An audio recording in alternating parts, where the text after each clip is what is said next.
Muito bem, a gente vai começar o papo reto aqui comigo, né? Vamos só aguardar o pessoal conectar aqui, o Instagram avisar a galera que a gente já está transmitindo ao vivo e que o Daniel também, que é o meu primeiro convidado aqui, se some a essa participação. Espero que vocês possam desfrutar, a galera que vai vir depois, essa transmissão ao vivo, uma live, para falar sobre os mais variados assuntos. A gente vai começar hoje com um assunto que eu acho que é importante para todos nós. E esse mês de agosto a gente vai falar sobre vários assuntos. É um autêntico prazer começar esse projeto aqui com vocês. Só aguardar que o pessoal está entrando aqui. E daqui a pouco eu já convido também o Daniel para participar comigo desse bate-papo. Um bate-papo super curtinho, descontraído, para falar sobre o assunto de hoje, que é economia e finanças, nesse contexto todo de pandemia, de coronavírus e de crise econômica mundial e, sobretudo, uma crise econômica brasileira muito forte. Muito obrigado para as pessoas que já estão aí. Continuem comigo. Daqui a pouquinho a gente começa o bate-papo, que eu prometo não vai ser um bate-papo longo. Eu não quero gastar todo o tempo que o Instagram nos dá aqui para as lives, mas que eu tenho certeza que vai chamar muito a sua atenção pela forma que a gente vai tratar o assunto de hoje. Estou esperando aqui que o Daniel se conecte para a gente começar o nosso bate-papo. Um abraço muito grande para os meus alunos, para os meus ex-alunos, para a galera que está me acompanhando, para a família, tem gente aqui da família também, e o Daniel acabou de entrar, vou chamar ele aqui.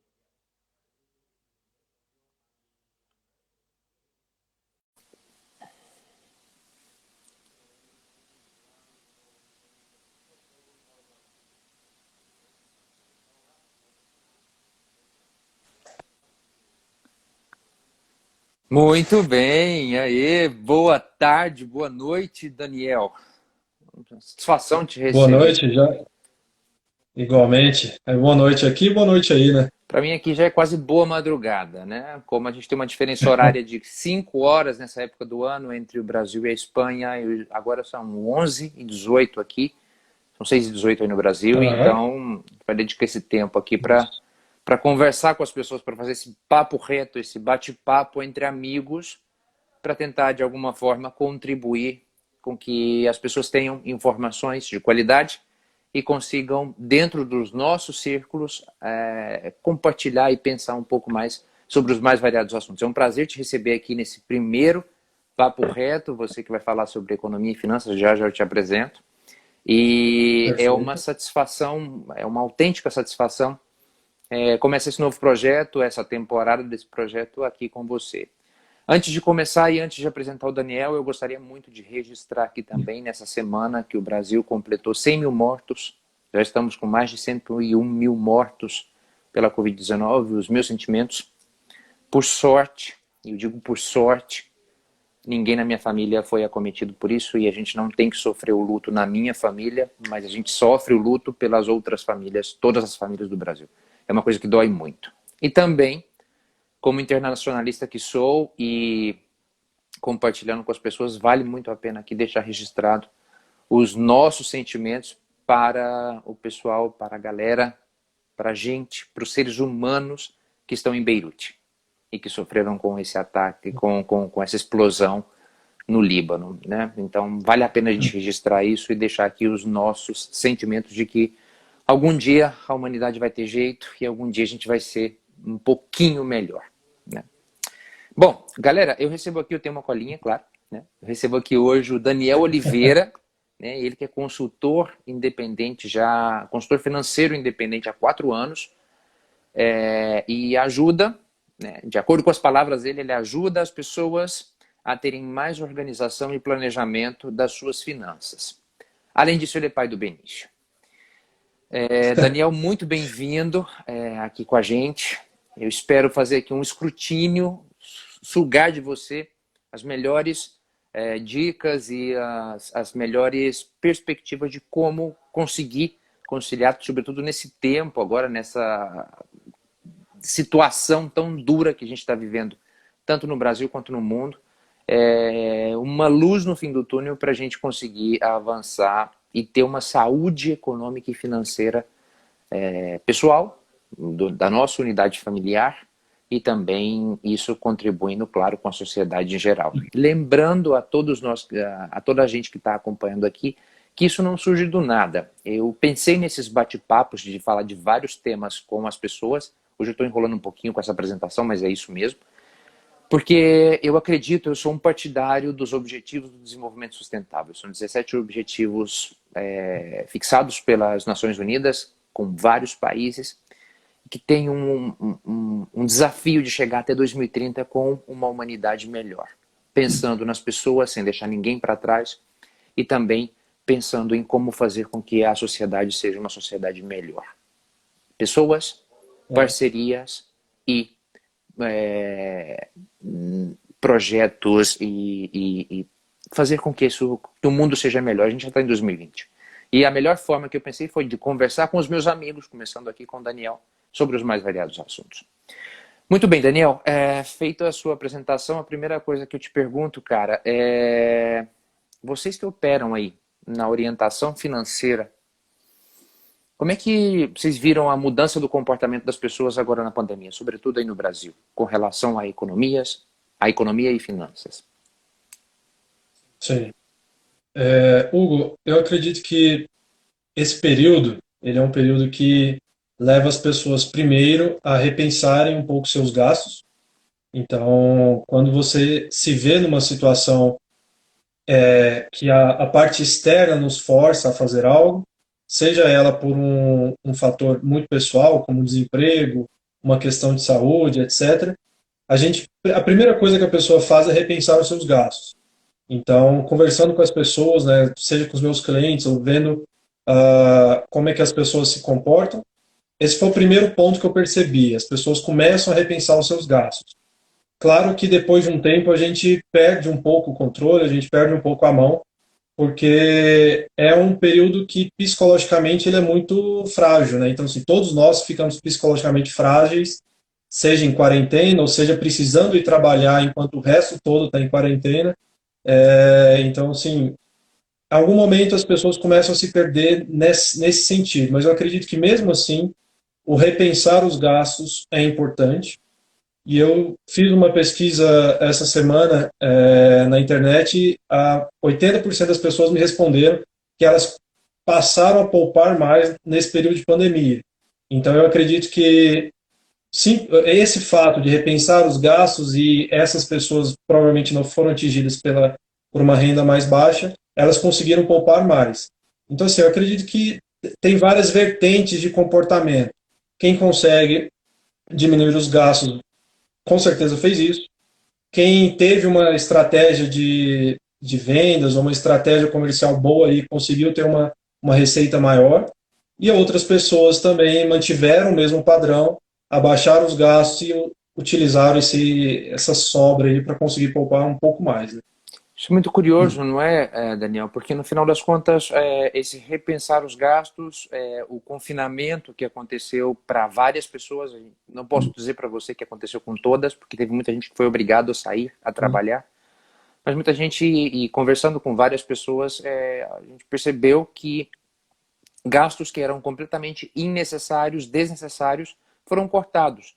E esse dinheiro pode ser poupado, essas pessoas podem investir em outros lugares, em outras prioridades da vida. E, sobretudo, num ponto que eu gostaria que você falasse para a gente aqui, que é sobre a poupança, que é ter esse fundo de reserva de emergência, que é algo que nós não aprendemos de pequenos no Brasil e que sofremos enquanto pessoas porque a gente não tem essa reserva de emergência. Claro, é óbvio que a consciência de que criar uma reserva quando há uma emergência ou quando não há de onde tirar para fazer uma reserva é impossível.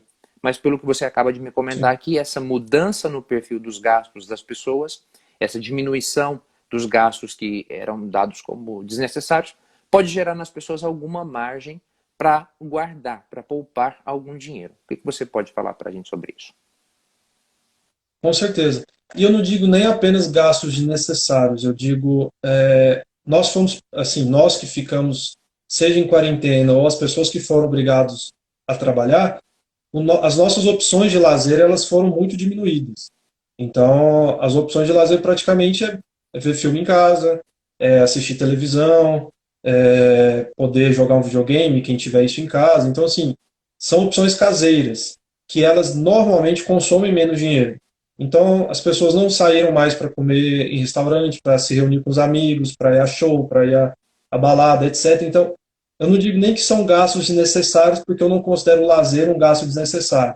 Mas como as opções foram reduzidas, é, é o que tinha, né? Então, assim, Sim. gastar com a Netflix é muito mais barato do que ir todos os dias ou todas as semanas para algum lugar diferente comer, sair, etc. Então, esse caso acabou acontecendo com bastante gente. Você acha que a partir desse comportamento das pessoas, bom, retificando aqui, então não são gastos desnecessários, mas uma redução desses gastos pode fazer com que as pessoas repensem as formas, inclusive, de se divertir? Porque eu tenho a sensação de que nós tínhamos até o início da pandemia um consumo desenfreado de entretenimento que era relativamente caro. E talvez esse entretenimento era tão somente para estar junto dos nossos, para compartilhar um momento com os nossos amigos, com os nossos familiares, ou, enfim, para estar junto dos nossos. Você acha que as pessoas também podem mudar esse comportamento agora e fazer programas que sejam mais econômicos e menos voltado para essa visão consumista? Eu lembro muito bem que aí no Brasil a gente tinha um monte de shows, e são shows caros, e que as pessoas tinham que dividir em 10 vezes sem juros para poder pagar para ir a um show desse. E depois a gente viu que esses shows podem ser feitos de graça pela internet e acompanhados pelas pessoas. Claro, é um contexto complicado, porque a gente está longe dos nossos, mas será que a gente pode repensar um pouco isso também? Hugo, poder repensar eu acredito que sim, mas eu sou um pouco cético quanto a essa mudança de comportamento. Claro que foi um evento muito brusco, né? Algo que aconteceu abruptamente, mas eu pessoalmente sou cético quanto a essa mudança de comportamento rápido. Então, eu acredito que as pessoas elas vão ter menos gastos porque elas vão ser impedidas de ter outros gastos. Usando o exemplo que você deu, por exemplo, de shows. A gente não faz a mínima ideia de quando vai ser possível um show das proporções que a gente era acostumado até fevereiro, até o carnaval, por exemplo, que a gente saiu do carnaval, que era aquele evento lotado de gente, né, assim, shows e mais shows sempre lotados de gente, e todo mundo caiu em quarentena, confinado, etc. Então, assim, eu acredito que as pessoas elas vão ser ainda impedidas por um bom tempo de ter esse tipo de diversão. E por serem impedidas, acaba que elas não vão ter onde gastar. Outras podem continuar gastando com coisas supérfluas em casa, mas quem tiver um pouco mais de consciência, aí eu acredito que entra muito essa parte que você falou de se conscientizar, aproveitar o momento que você tem uma sobra extra para poder poupar mais. Eu acredito que isso é possível também.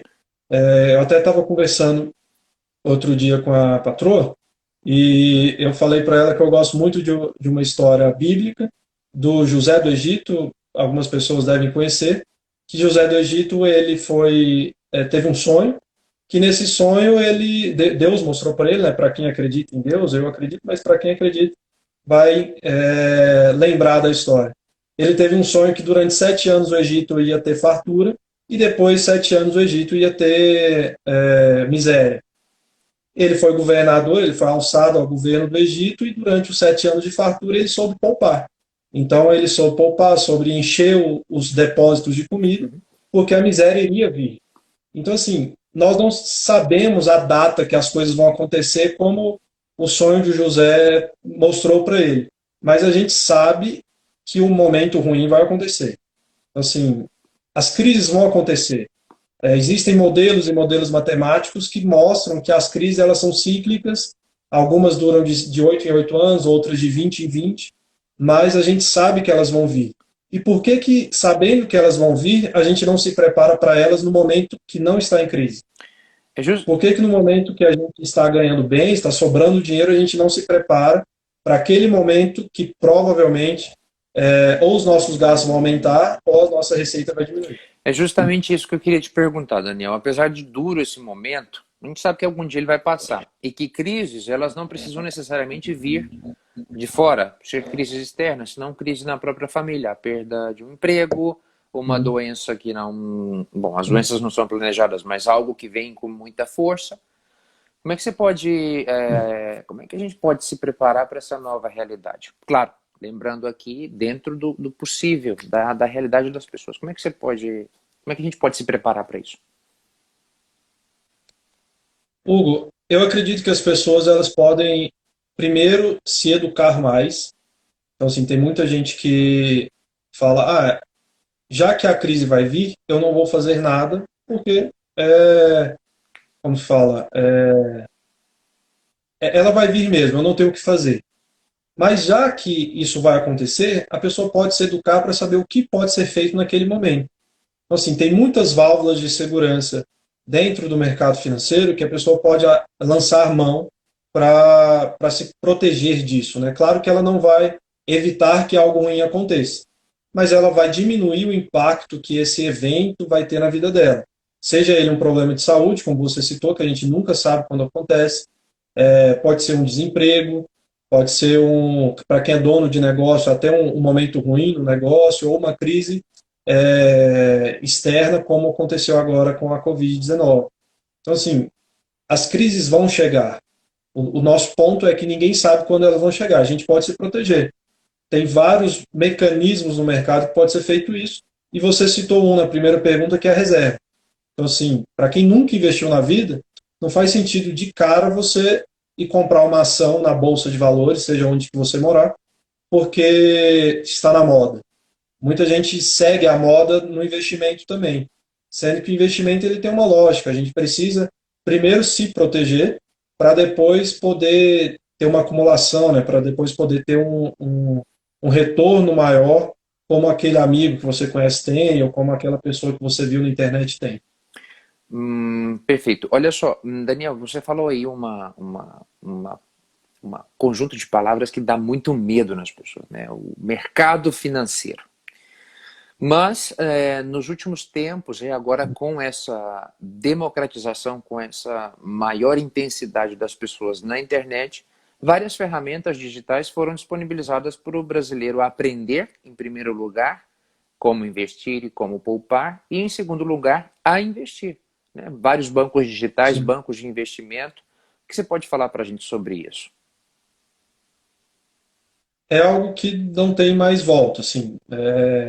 A própria legislação ela está tentando acompanhar esse movimento de, digamos assim, internetalizar as coisas. Uhum. E está tudo virando digital. Até a própria recomendação de investimento, que é algo que a gente faz, eu digo, à mão, a gente, claro, usa o Excel, mas a gente faz usando a cabeça e fazendo conta, já tem muitas ferramentas que fazem isso de forma automática, não com a mesma curadoria que uma pessoa em corpo e alma faz, mas existem essas opções. Eu digo que para quem tem acesso à internet, seja ela por meio de um computador, um celular ou uma lan house, se o acesso for dificultado onde a pessoa mora, é fácil esse aprendizado. Vídeos educativos têm, assim, tem uma expressão lá em Goiás, na nossa terra, que é a roda. Assim, é muito mesmo. Tem muito mais vídeo educativo na internet sobre finanças, eu acredito, do que sobre maquiagem. Eu acredito que é muito mais difundido essa parte de finanças, porque tem muita opção de fato. Então, assim, seja vídeo educativo, seja material que a pessoa consegue de graça, e-book, artigos, os próprios órgãos reguladores, eles disponibilizam muita coisa. Então, sim, são textos sem lado, né, sem viés, então são textos de fato para educar as pessoas. Então, eu acredito que opções para as pessoas online tem muitas. Físicas também tem, só que acaba que como o mercado ele é muito dinâmico, o texto físico, a literatura física, ela fica ultrapassada muito rápido. Tem vários livros que são sobre a teoria, são sobre histórias do mercado financeiro que são interessantes também. Mas para a pessoa ela ter uma atualização sobre produtos de investimento, sobre o mercado financeiro de uma forma mais dinâmica, eu recomendo esses materiais educativos, educacionais online. E a gente pode deixar claro aqui para as pessoas que estão nos vendo nesse momento, e eu agradeço a galera que está nos acompanhando aqui, que depois pode inclusive compartilhar essa live com outras pessoas e convidar mais pessoas para acompanhar as nossas lives, que mercado financeiro, apesar da gente escutar no jornal sempre ligado a assuntos A ou B, o mercado financeiro ele está presente na nossa vida o tempo todo. A gente usa banco, a gente tem que pagar taxas nos bancos, a gente precisa movimentar. A economia ela está presente na nossa vida, ela não é algo que está longe, ela não é algo que é alienígena, e a gente precisa entender como ela funciona, inclusive para poder criticar e pedir mudanças e adequações à nossa realidade, certo? Certo. Não, com certeza. Tem uma crença, né, que investir ou participar do mercado financeiro ou é coisa para jovem ou é coisa para rico. Sendo que é até um pensamento, sendo um pouco mais progressista aqui, ele é um pensamento que impede essas pessoas de terem acesso a isso. Então, eu não sei de onde surgiu esse pensamento, provavelmente foi do próprio mercado, mas ele é de fato, quem participa do mercado no dia a dia, quem está lá trabalhando nas gestoras, quem está lá trabalhando na bolsa de valores, faz parte de uma elite no país, com certeza. Mas os produtos disponíveis hoje, eles estão disponíveis se você conseguir investir R$ 1, R$ 10, R$ 50 por mês, você consegue ter acesso aos mesmos produtos que alguém que investe 1.000, 10.000, R$ 100.000 tem acesso. Então, assim, essa pulverização de produtos hoje e a qualidade desses produtos, seja para qual público for, ela é a mesma. Então, essa barreira de entrada que antes era o recurso inicial, hoje ela é muito mais fácil. Claro que quanto mais dinheiro você tiver ao longo do tempo, ou mais conhecimento você tiver, você vai melhorando os seus investimentos. Mas mesmo assim, para você entrar, para você começar, essa barreira hoje, essa barra, ela é muito baixa. Ou seja, se eu conseguir entender bem aqui, a gente precisa de ter duas coisas claras. A primeira é uma educação financeira, e aí seria muito bacana que pais, que famílias se educassem, que pensassem muito mais no planejamento financeiro da unidade familiar, da casa, etc. Sim, E, no segundo lugar, desmistificar essa ideia de que o mercado financeiro é coisa para rico e para jovem aventureiro. A gente pode ter, exato. existem vários mecanismos, existem vários produtos, por assim dizer, dentro desse mercado que servem para todo mundo. Claro que existem produtos com retorno a curto prazo, a médio prazo, a longo prazo, e se a gente consegue se planejar bem, a gente consegue ter uma poupança, fazer essa reserva de emergência, que era o que você nos falou agora há pouco, e também conseguir pensar um pouco mais longe, né? Claro, é muito difícil, eu quero deixar muito claro aqui para quem está nos acompanhando, falar disso, de investir agora, porque a nossa cabeça está muito bagunçada por conta da crise pandêmica, né? Isso é um fato. Mas, como eu disse, a gente tem fé de que em algum momento isso vai acabar e a gente vai conseguir sair dessa e o Brasil vai voltar a ser um país forte, que consegue sair das suas próprias insanidades melhor, porque a gente sempre consegue fazer isso e espero que a gente consiga fazer isso dessa mesma forma. E por isso, pensar também nesse longo prazo. Poxa, fazer um investimento, buscar uma ferramenta digital que pode estar na sua mão, no seu telefone, para fazer um investimento a longo prazo e garantir uma renda, garantir um futuro, garantir uma viagem. Eu lembro que eu conversei com você, e como isso aqui é um papo entre amigos, eu conversei com você no ano passado sobre isso, de que esse planejamento Sim, pode ser inclusive para comprar uma viagem, para comprar um telefone novo, para comprar um carro, para você poder adquirir aquilo que você tem como uma meta pessoal. E quando é planejado, te sai muito mais barato. Claro, a gente precisa aqui, depois, noutra conversa, um psicólogo ou uma psicóloga vai nos ajudar a pensar um pouquinho mais de como baixar essa ansiedade e esse desespero de comprar coisas, de satisfazer os nossos desejos só com compras. Mas, por outro lado, existem outras coisas que também nos dão muito prazer, como, por exemplo, financiar uma viagem. Fazer uma viagem com a tranquilidade de que você não tem que pagar nada, só tem que desfrutar da viagem, é maravilhoso. E é mais ou menos isso que você faz, não é, Daniel? Esse é o seu papel de ajudar as pessoas a organizarem um pouco a cabeça e as contas. Exatamente. Não é nem mais ou menos, é exatamente isso que eu faço. É, é exatamente isso que eu faço. As pessoas elas se atrelam muito a números, né? Então, assim, quanto que eu vou ganhar, ou que retorno que eu vou ter, ou qual que vai ser o resultado disso. Só que uma organização, um planejamento financeiro, ele tem um retorno muito mais pessoal e muito mais subjetivo do que objetivo de fato.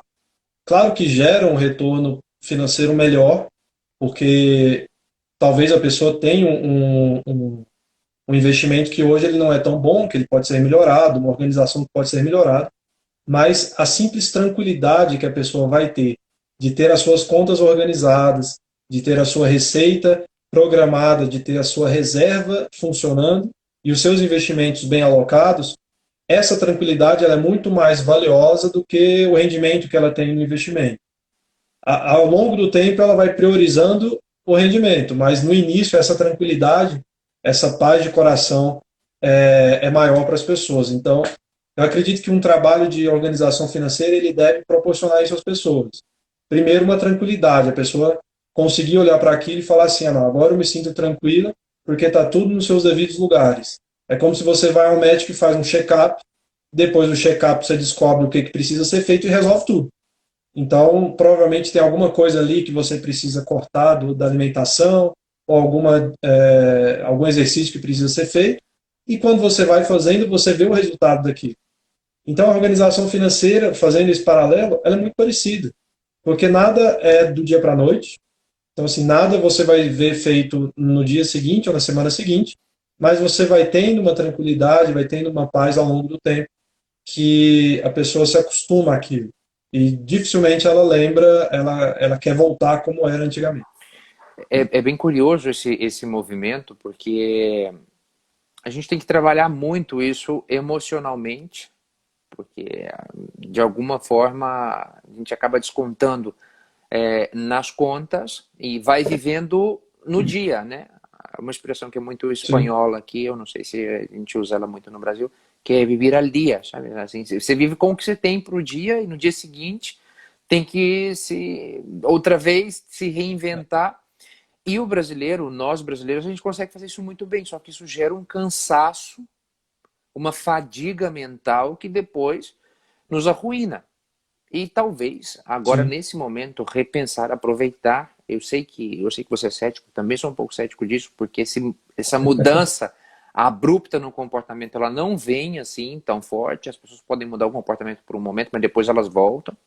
Mas a gente podia aproveitar esse momento para aprender um pouquinho a parar e pensar, pera, isso é realmente necessário? Eu posso fazer assim? Como é que eu posso fazer uma previsão das minhas contas para o ano inteiro?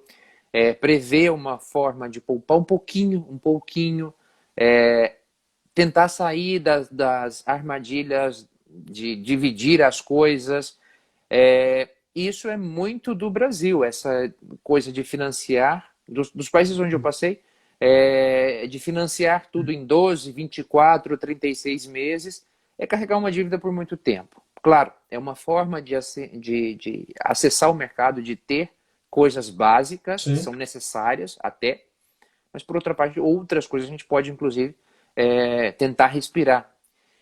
E outra coisa, Daniel, eu quero sua opinião, eu vou falar aqui, eu quero sua opinião um pouquinho. A gente se acostumou no Brasil a sofrer muito, a gente sofre muito, né? E são tantas chicotadas o tempo todo que quando alivia a gente sente estranho, né? E aí eu vou dizer uma chicotada naquilo que a gente está conversando aqui, que é economias e finanças. As taxas de juros brasileiras são muito altas, taxas de juros de cheque especial, etc., de cartão de crédito, são muito altas, por inúmeros fatores inerentes ao próprio mercado financeiro brasileiro. Mas nós nos acostumamos, nós brasileiros nos acostumamos a rodar com esses números tão altos. A gente se anestesiou. Isso talvez deveria ser repensado, não? E o brasileiro médio, nós, deveríamos pensar, peraí, isso está errado, isso está muito alto, isso é uma coisa abusiva. que você acha?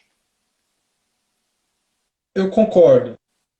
Eu concordo que é abusivo, por um lado. Assim, o máximo que pode chegar é muito alto.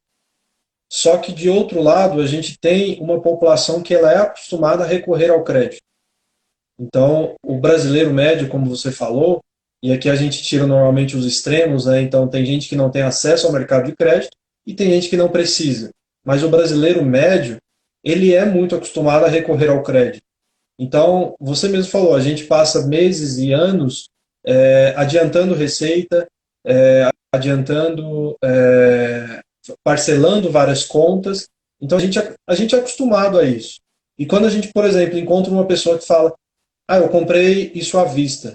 Mas como assim? Você não parcelou no cartão de crédito? Não. Mas por que você não parcelou no cartão de crédito? Porque eu não gosto de ter a conta ali por 6, 10 meses. É contrassenso isso. Sendo que o próprio parcelar em cartão de crédito, ele é algo que só existe na nossa realidade. Claro que o mercado financeiro, ele funciona de acordo com realidades, né? Realidades muito próprias de país ou de regiões. Mas nós nos acostumamos a isso. Seja por um histórico de uma inflação muito alta, ou de juros muito altos, ou até mesmo você falou de brasileiro, a gente não, digamos assim, a gente entra em crise, já, a gente sai de uma crise já começando outra, e é uma crise econômica que emenda numa política, que emenda numa sanitária e vai adiante. Então, assim, o brasileiro ele é acostumado a uma vida muito volátil, assim, muito Sofrida, né? animada, eu diria. Muito sofrida, eu diria, né? De apanhar o tempo inteiro. Também, também sofrida, mas eu digo que a gente é acostumado a algo que precisa se mexer o tempo inteiro. Então a gente pega dinheiro de um lugar, coloca em outro e pega emprestado aqui para cobrir uma conta ali, sendo que a gente pode ter uma vida mais tranquila. Tem algumas renúncias que podem ser feitas temporariamente, mas o brasileiro médio ele pode ter uma vida mais tranquila. E aqui lembrando mais uma vez, os extremos não fazem parte disso. Então quem precisa de assistência tem que ter assistência. Mas o brasileiro médio que tem folga no salário, ele pode ter esse pensamento de falar assim, eu posso renunciar de algo por algum tempo, não é a vida inteira, mas por algum tempo, organizo as minhas contas, crio uma previsibilidade e aí eu consigo entrar numa espiral positiva. Então, assim, eu acredito que é possível, não precisa ter aquela questão de automotivação, é muito mais técnico e lógico do que falar que é algo psicológico, assim, eu preciso primeiro me motivar para fazer isso. Não, é simplesmente uma vida mais tranquila que você pode ter. O número vai te mostrar isso, a lógica vai te mostrar isso. Inclusive, Daniel, você falou de uma coisa muito importante aqui. Quem precisa de ajuda deve ser ajudada, né? É esse Sim. extremo que está na parte mais larga da pirâmide e é quem precisa ser ajudado. Essas pessoas, elas devem ser ajudadas, inclusive, pelas pessoas que estão no meio aí e que têm um pouco mais de esclarecimento e que usam os mecanismos do mercado. Essas pessoas precisam também, essas do meio, precisam ter claridade de que essas outras que estão na base da pirâmide, que sofrem, que nesse momento de pandemia, por exemplo, necessitam o auxílio emergencial que está sendo ofertado pelo governo brasileiro, que elas realmente necessitam esse auxílio emergencial e que isso não supõe um gasto que vai ser descontado depois no colo de outras classes de pessoas. Mas bem, garantir com que essas pessoas sigam vivas e com um mínimo de qualidade para conseguir levantar, né? Por outro lado, eu lembro que eu comentei com você ontem que você me contou que teve gente que estava sacando, por exemplo, o auxílio emergencial, ou o saque emergencial do FGTS e aplicando ele em produtos financeiros. Como é que você vê isso? Você acha como é que você vê essa situação? Acho que a gente tem uma pergunta aqui. Temos uma pergunta aqui embaixo. Hum. Eu vou responder a sua primeiro e depois é a do Fernando, eu acredito, Fernando Carreiro. Sim. Fernando, já li a sua pergunta, eu vou falar ela aqui logo após eu responder a do Hugo e já te respondo.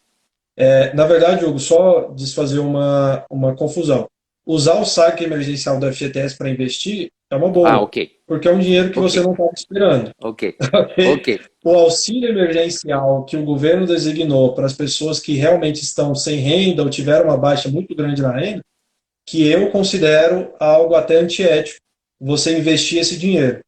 Porque não é um dinheiro que ele vai vir de graça, assim, para a pessoa ele vai vir de graça, mas ele vai entrar numa categoria que é a distribuição de renda, que o país inteiro vai pagar por aquilo.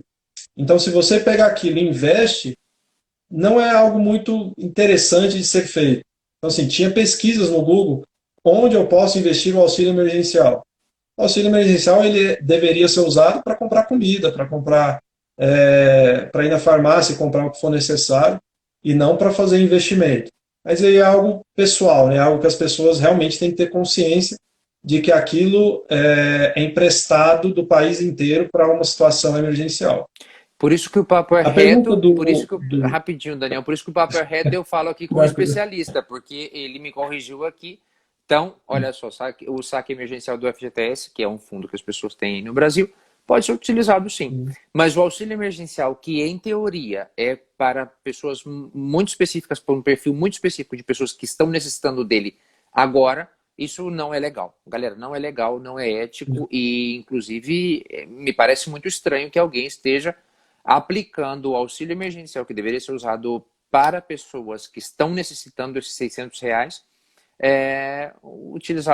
utilizá-lo para outros fins. Bom, segue, Daniel. Vamos lá, tem uma pergunta aí. O Fernando Carreiro AS, ele escreveu, a gente estava falando de juros, né? Estamos há muito tempo vivendo esses juros altíssimos e atualmente existe um projeto de lei que visa diminuir esses juros, cartão de crédito e LIS, que é o cheque especial para alguns bancos, para 30%. Até quando isso é bom? Bom, tem o lado de que a gente conversou, de que parece que é um número muito alto. Então, existem algumas taxas de juros de cartão de cheque especial que passam dos 100% ao ano. Então, assim, realmente é um número muito alto. Só que a quantidade de pessoas que recorre a isso e mais a quantidade de pessoas que deixam de pagar esse crédito é muito alta também. Eu não vou entrar aqui no mérito de discutir lucro de banco, patrimônio de banco, mas o número de inadimplentes de quem toma um crédito em banco, ele chega em alguns casos a ser maior do que a média do juro. Então, se fosse a minha empresa, eu não gostaria que tivesse esse número. Então, o governo ele vai diminuir o juro para 30%, só que eu tenho uma inadimplência de quase 40%. Então, assim, eu como empresa, o número não fecha para mim. Claro que o banco ele tem um lucro altíssimo, assim, a gente pode discutir isso em algum momento, mas não parece um trade-off, assim, uma troca muito inteligente a ser feita.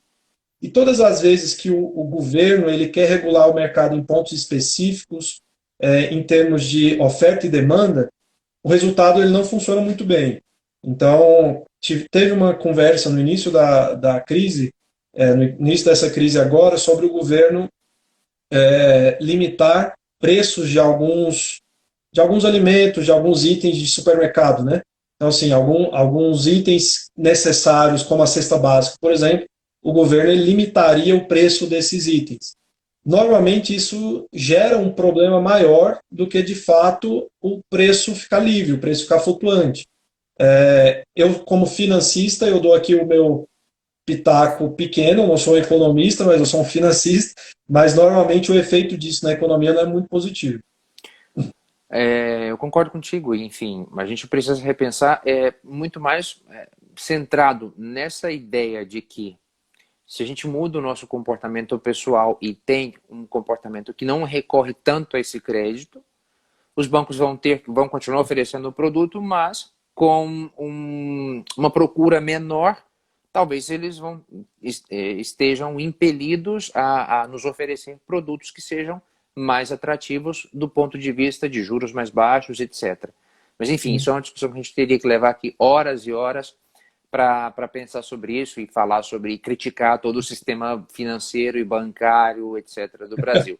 Mas o nosso foco aqui é Provavelmente. tentar pensar um pouco na nossa realidade pessoal, em como a gente pode, primeiro, relaxar a cabeça e pensar isso vai acabar, A pandemia vai passar e o Brasil, em algum momento, vai sair da crise de uma forma mais tranquila. E como a gente pode repensar os nossos hábitos e nos programar, e você usou uma palavra muito que me chama muita atenção aqui, que isso é lógico, né? Assim, não é nem um treinamento espiritual, não é nem uma automotivação, não é uma autoajuda, senão que muito mais lógica de fazer continhas de como é o meu orçamento, de como eu posso usar e de como eu não posso usar.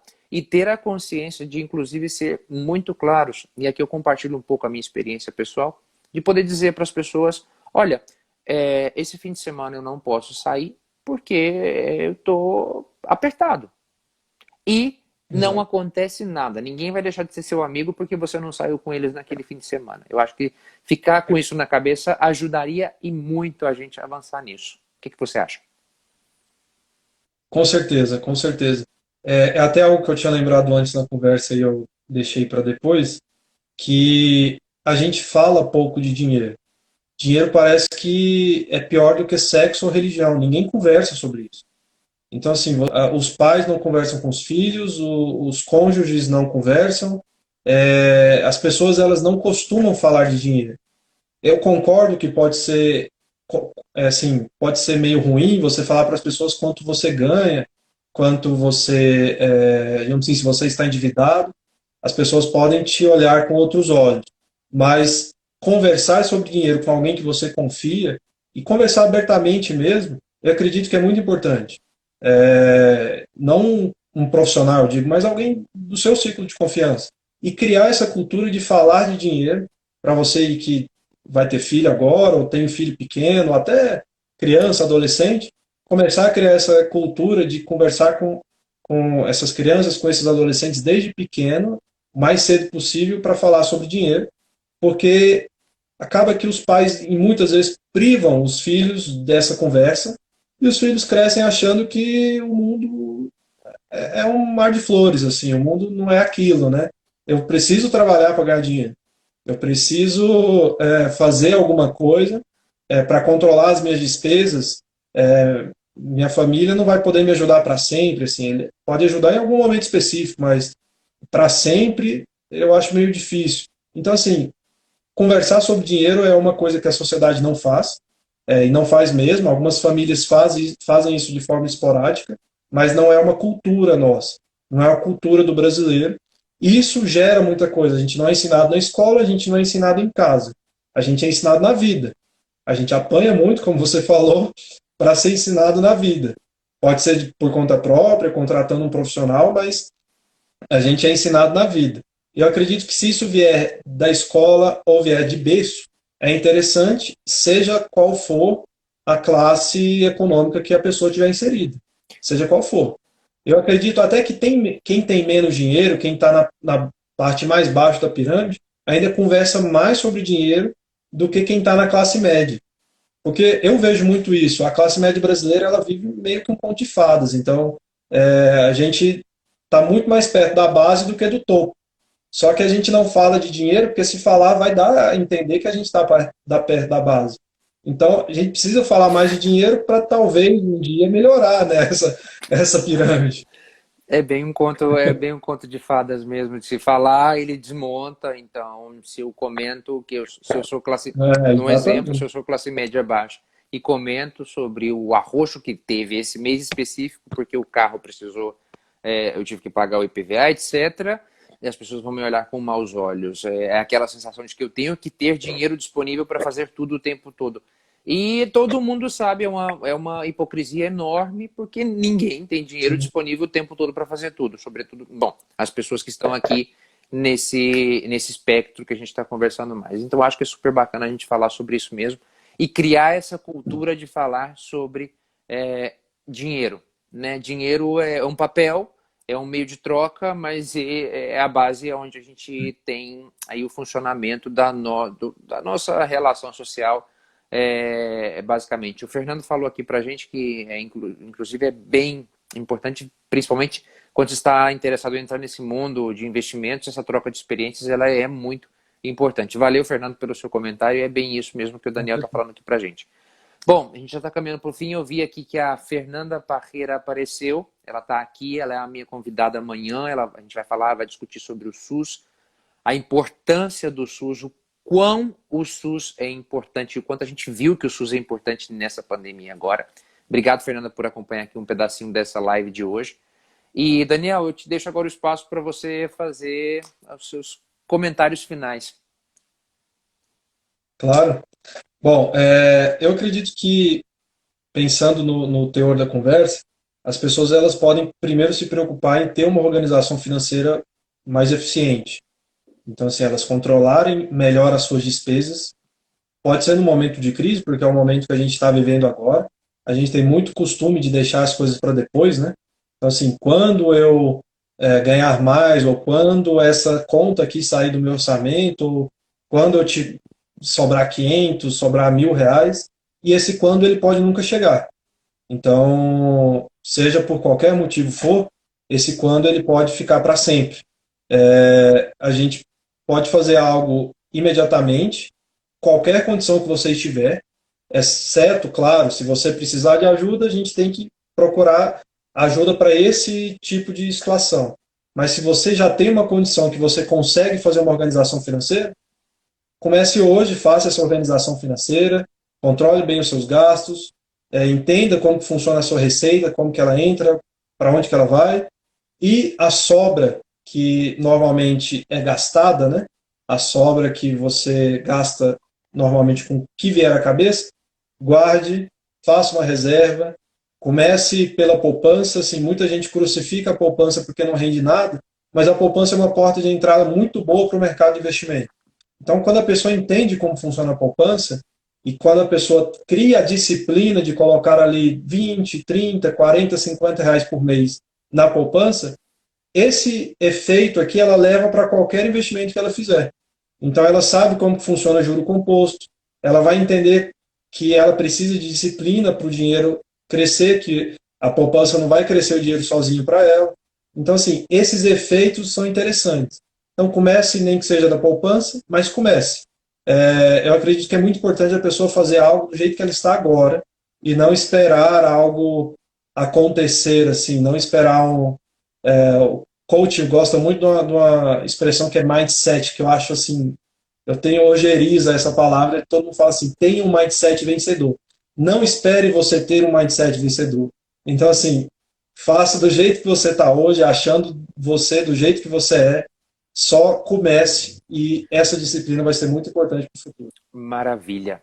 Daniel, muito obrigado. Eu já vou deixar o convite aqui público para a gente fazer mais lives aqui e discutir assuntos mais específicos. A gente fez uma conversa muito geral e tal, mas com dicas mais específicas de como entrar nesse mercado, de como investir, de como fazer essas contas, de como se organizar para melhorar ter esse respiro e essa saúde financeira. Eu não gosto muito de usar a palavra saúde nesse contexto agora, mas eu Sim. acho que é isso que a gente tem que buscar, essa tranquilidade e essa saúde financeira. Para terminar, eu quero agradecer todo mundo que acompanhou a gente aqui. Muito obrigado para você que está comigo aqui ainda, que está com o Daniel aqui. Curta, compartilhe. Daqui a pouco essa live vai estar disponível no meu feed. Eu também vou mandar para o Daniel. E se você gostou, compartilha, comenta com os teus amigos, manda suas sugestões e a gente vai continuar com os variados temas aqui. E certeza que no mês que vem o Daniel volta para falar comigo sobre outros temas mais. Galera, muitíssimo obrigado. Cuidem dos seus. Não tá brincadeira, mas a gente tá junto nessa, mesmo à distância, tá bom? Um grande abraço para todo mundo e tchau, tchau. Um abraço, Daniel. Tchau, tchau. Um abraço.